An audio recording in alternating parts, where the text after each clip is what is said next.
ଭାରତୀୟ ମହିଳାମାନେ ସୁନା ଅଳଙ୍କାର ପିନ୍ଧିବା କିମ୍ବା ଘରେ ରଖିବା ପାଇଁ ବେଶ୍ ପସନ୍ଦ କରିଥାନ୍ତି। ବିଭିନ୍ନ ଭେରାଇଟିର ସୁନା ଅଳଙ୍କାର ସାଇତି ରଖିବାକୁ ଭାରତୀୟମାନେ ଭଲ ପାଆନ୍ତି।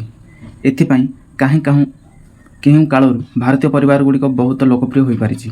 ଭାରତ ଅଧିକାଂଶ ପରିବାରରେ କିଛି ନା କିଛି ସୁନାର ପରିମାଣ ରହିଛି। ସେହି ଅଳଙ୍କାର ହେଉ କିମ୍ବା ସୁନା ମୁଦ୍ରା ହେଉ, ନଚେତ୍ ଆଧୁନିକ ନିବେଶ ଯୋଜନାରେ ମଧ୍ୟ ହେଉ, କିଛି ନା କିଛି ସୁନାର ରଖିଛନ୍ତି ଭାରତୀୟମାନେ।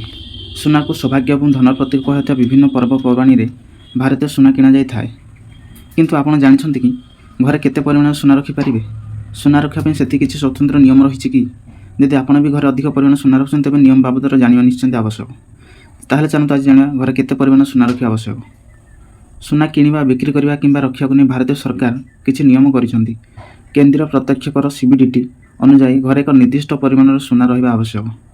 ଆପଣଙ୍କ ପାଖରେ ଯେତେ ବି ସୁନା ଅଳଙ୍କାର ଥାଉ, କିନ୍ତୁ ରଖିଥିବାର ସୁନାର ପ୍ରମାଣ ସହିତ ହିସାବ ଦେବାକୁ ଆବଶ୍ୟକ। ଏହା ସହିତ ସୁନା କିଭଳି କିଣିଲେ, କେଉଁ ଟଙ୍କାରେ କିଣିଲେ ତାହା ବି ହିସାବ ଦେଇପାରୁଥିବା ଆବଶ୍ୟକ। ଆୟକର ନିୟମ ଅନୁଯାୟୀ ବିବାହିତ ମହିଳା ନିଜର ପାଖରେ ଅତି ବେଶୀରେ 500 ଗ୍ରାମ ସୁନା ରଖିପାରିବେ। ସେହିଭଳି ଅବିବାହିତ ମହିଳା ମଧ୍ୟ 250 ଗ୍ରାମ ସୁନା ନିଜ ପାଖରେ ରଖିପାରିବେ। ପୁରୁଷମାନେ ମଧ୍ୟ ନିଶ୍ଚିନ୍ତ ନିୟମ ରହିଛି।